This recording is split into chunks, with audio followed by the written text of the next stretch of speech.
What's up, everybody? Welcome back to the Hoops Post Up.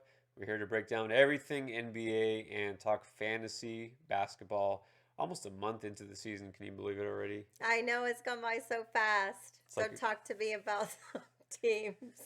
yeah, well, tough times for a certain team with a coyote as their mascot, but Oh, not to get to that. We're going to talk about some teams that are having tough times themselves because star players are just yeah. falling. It's like dropping like flies these days. I don't know what's going on. I don't know what's going on because there are so many injuries. We talked about it a couple weeks ago, being surprised. Now there's even more, and some of them are out for a month, even longer. Yeah, serious injuries, not day to day, not just missing a couple games. Some big names, especially in the fantasy world. What do? You have to pivot somewhere. Who's going to fill in for them on their own roster? And who might you be looking to add, even if you don't have one of these star players? Who might be kind of a nice speculative pickup? Add them before the competition does. We're going to fill you in on all of that and more today.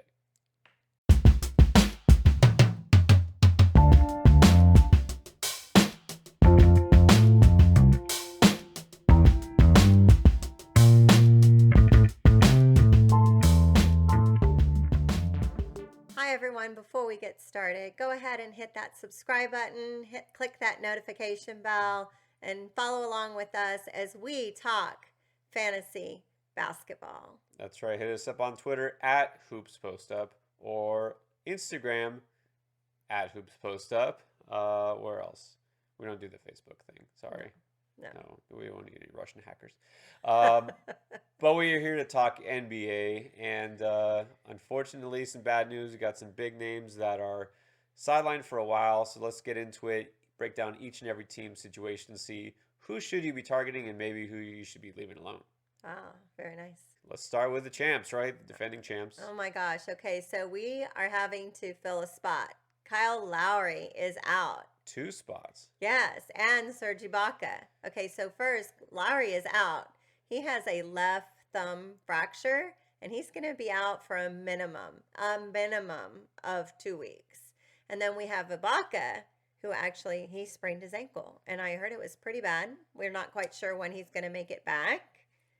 That's the thing is, okay, with Ibaka, we know he missed a game. He was going to miss a couple games. Sprained ankle, you think of that pretty common injury, especially in basketball. But yeah, Nick Nurse used the word serious, Yeah. which is not good. And then that's his timeline is out indefinitely, which is not only vague, but not good either. No. Not expecting to be, months and months, I don't think, unless they find something is missing. But no, this is something that is more of a short-term fix. But that's okay. There's nothing wrong with streaming for a couple weeks.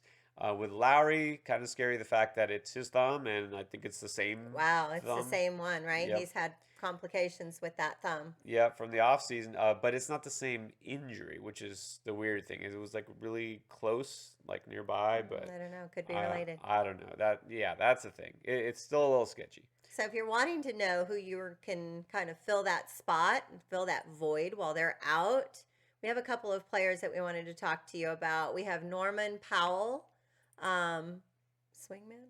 Swingman for Yeah. Toronto.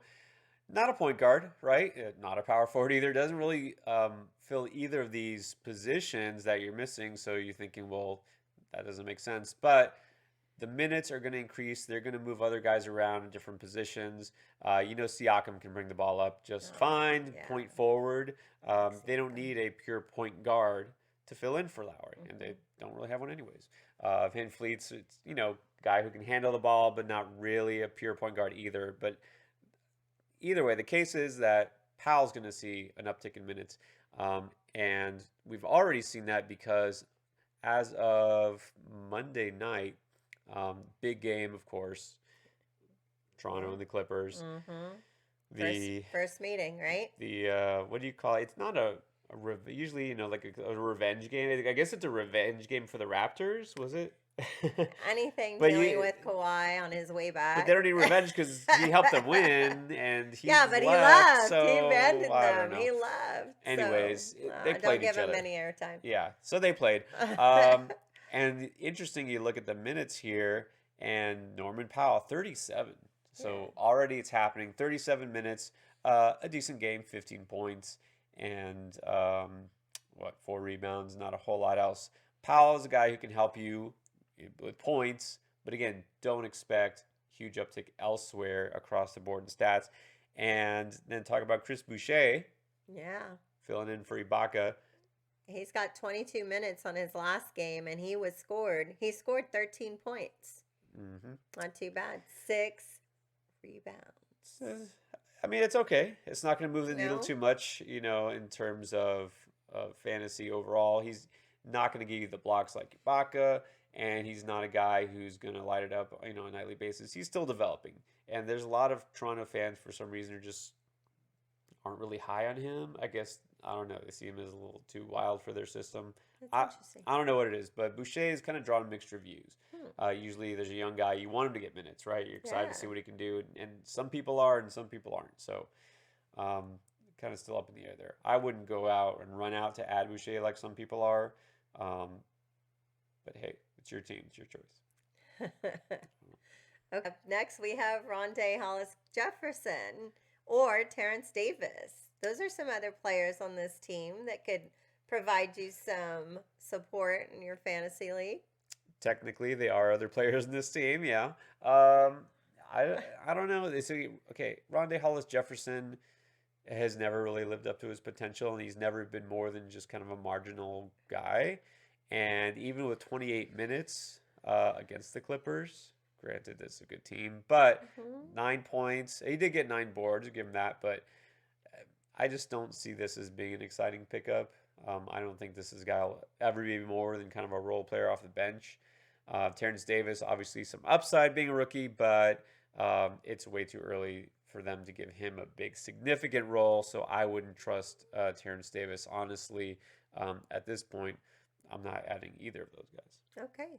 All right. But that's me. I see the huge question mark. Yeah, I should have put like 3 question marks there.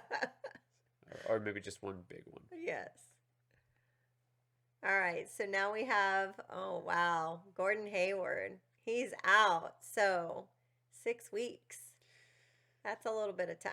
And that's of course just your typical recovery from surgery, of course hand surgery, kind of a big deal for a basketball player. And then you talk about getting back into game shape. They're going to be careful with him. Obviously, this is a team that has playoff aspirations and more. So, and poor Hayward, he just can't catch a break, can he? No, sure can't. But I saw Boston just the other day, and that team is fired up. They are on some winning streak, and they are doing well. Doing well. This definitely hurts. It's going to hurt them, but I think they'll be okay. They can get by. Now, they do have other players. Okay, the obvious is Marcus Smart, right? He moves into the starting lineup in rotation, but that's obvious. He's already fairly high owned. Let's get a little deeper here. Who's some guys who can kind of jump into the lineup and see an uptick in minutes that you might not expect? So we have Robert Williams, power forward. He also plays center. So he's a big man, and again, might be a little confusing thinking, well, I'm not sure how these, of course, right below him, Grant Williams. Why are we talking about power forwards? Well, again, rotational thing. We need guys to fill voids. Lineups shift and move. It's not how it used to be in the old days, right? No. Where, they you play one position and that's it. Yeah, not anymore. And Williams, not the biggest of centers at 6'8". It's a guy who's going to see some more time, averaging about 16 minutes per game already, and that number went up last game. Not huge stats last year, but again, a young player, got some time to develop. Some other big men for Boston, like Daniel Tice, they're still waiting for him to develop. Not sure if that'll happen. So there's an opportunity. Let's just put it that way. There's opportunity, and that's all we're looking for. Okay. So then we have Grant Williams. So look at the difference here between the two, and per 36 stats, because again, the overall stats here are going to lie, because it's going to tell us that they don't have a lot because they haven't played a lot. Right, well, they haven't played. They Barely haven't been on played. the court. Yeah. Yeah, especially Grant Williams. Yeah. But again, so look at per 36, and you see the difference here. Definitely. I would go for Robert. Robert Williams got For the sure. more experience, obviously, and looking at blocks, the 4 blocks, that's what catches my eye. Is he going to shoot 78% all season? No. But 78 versus 27%, I mean... I would rather go with Robert on this one. Yeah, let's go with the numbers, right? Yes. Up next, we have Brad Wanamaker. Is that really his name? That's really his. Did his Yes. mama give him that name? Did he change that name because I he wanted to make it? Do you think you wanted that name? Probably not. Uh, Much love to you. All right. yeah, give him some credit. So 0% owned. Obviously, a guy who's not a factor. A deep sleeper here. Not too bad if you look at the percentages here. You shoot 50 from 3-point land. That's not bad. Let's see what he can do with an extended role before we take action, though. So Right. let's They hold want to off. wait. Let's hold off. Yeah. Yeah. All right. So up next we have, wow. Okay. So we have De'Aaron Fox. He has a serious sprain and he's out for 4 weeks. Minimum 4 weeks. Oh, my Corey Joseph, You got Corey has Joseph. Wow. made our. That's nice, Corey. What's up, Corey? What do you think about Corey? You think he can still be a fantasy asset, though? I mean, he's got a good You have overall to tell game. me. You're the fantasy guy. You're the expert. But you're the so Spurs expert. You remember Corey exactly. Joseph. Of course I do. I know what he's going to put on the court. But you talk to me about stats and numbers. Well, here we see the numbers per 36. Nothing too exciting. Oh, just because he hasn't had the opportunity. Once he gets that time on the court, we shall see. Now, did he ever really put up big numbers? Even he of got course, little time with this. Little time. but since he's moved on, has he ever put up? I mean, the question is, has he put up big numbers anywhere? Yeah.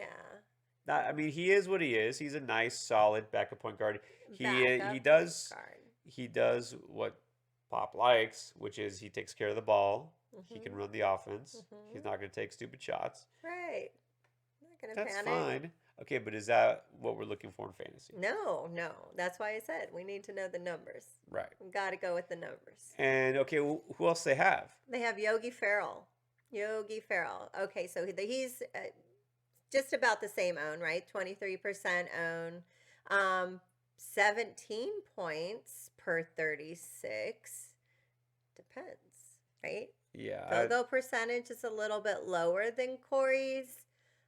They have the same amount of assists and rebounds. So this is sort of Spider-Man meme where they're the Which same do you guy. prefer? Corey's hairdo over Yogi's? I don't know. Yogi's name. Neither one. You know what? If I had De'Aaron Pass? Fox and I need a replacement, I'm looking elsewhere. Oh. Sorry, no. Kings. Sorry. Don't take it personal, but it's personal. Okay. All right. So then we have Khris Middleton out now. Okay. So thigh contusion. Now, is this legit? Are you sure he doesn't just have like a gentle bruise? Everyone seems to be like injured and everything is heightened and everything is an issue and load management. We've got to watch everybody's. Wow, you just called him soft. I think that's what you did. Okay. All right, Khris Middleton. You know what? I'm okay with that. Former Seminole. I'm totally with you on that. Soft. No, but I'm sure it's get well soon. Really, we love you. Okay. All right. So looking at their depth chart, we've got Sterling Brown, Pat Connaughton, right? Dante DiVincenzo, and tell me who I'm going. The numbers look the same to me. They look the same to me. Pretty similar to the last two guys. Brown obviously got the edge of rebounding. Okay, so here's the question. Do you prefer a guy with a nice college pedigree or a guy who's producing in the actual NBA? Depends on what college. Well, we know DiVincenzo, of course, Final Four hero from a couple years ago. That's great and all. Weird stat. If you look at those numbers, yeah, you tell it that we have a field goal percentage of 40. Well, no, wait. We have the 38% for field goal, but his 3-point percentage, 45%. So he's shooting lower, like quite a bit lower on 2-point field goals. But he's making the threes. But he's making his threes. But he's really struggling from mid-range, which is kind of interesting. So this tells me he's 3-pointer bust, and realistically, this is not a lot here. He's kind of See, one of if I'm those looking better at in real these life stats, players. well, if I'm looking at these stats compared to Sterling Brown, I may want to go Sterling Brown because he seems to be more consistent across the board. I'm going Brown all the way here. In other words, you can ignore DiVincenzo. He's one of those guys who's decent real life player, not going to help you in Not for fantasy. fantasy. Connaughton, it can hit the three. That's pretty much it. He's not really doing that this year. He'll get you some more rebounds, but he's not a shooting guard that is going to help you a lot. Brown is the interesting name here, and he's a guy who already saw an uptick in minutes because as soon as Middleton was hurt, Mm-hmm. Brown's the one who stepped in and filled that void, not the other two. Of course, Mm-hmm. all three will see more minutes, but it's definitely Brown's world in this case. And he's a guy that I am going to chase in at least 12-team leagues if I need help. Mm-hmm. And if you look just at his last game, not a huge, significant amount of time played, 18 minutes, but he did get some more shots off, right? 9 attempts. That was his season high. 12 points. Again, that's nothing crazy. But he's a guy who's going to get opportunity. Looked good when he had the ball in his hands. So I kind of trust him. And he's got the potential to get some boards too. Nice. So there you have it. Those are our suggestions for replacing some of those big name stars. Of course, you can always look elsewhere. If you want some more sleepers, then check out our other episode on Stat Sleepers. We talk about usage rate, talk about per 36, some guys that are flying under the radar that could help your team. If you have any questions, need any advice, want to know who to trade for, thoughts, hit this guy up with some comments and questions because he's the expert. He'll be able to help you. Thank you so much for watching, everyone. Peace and love. Peace. Peace out. Love.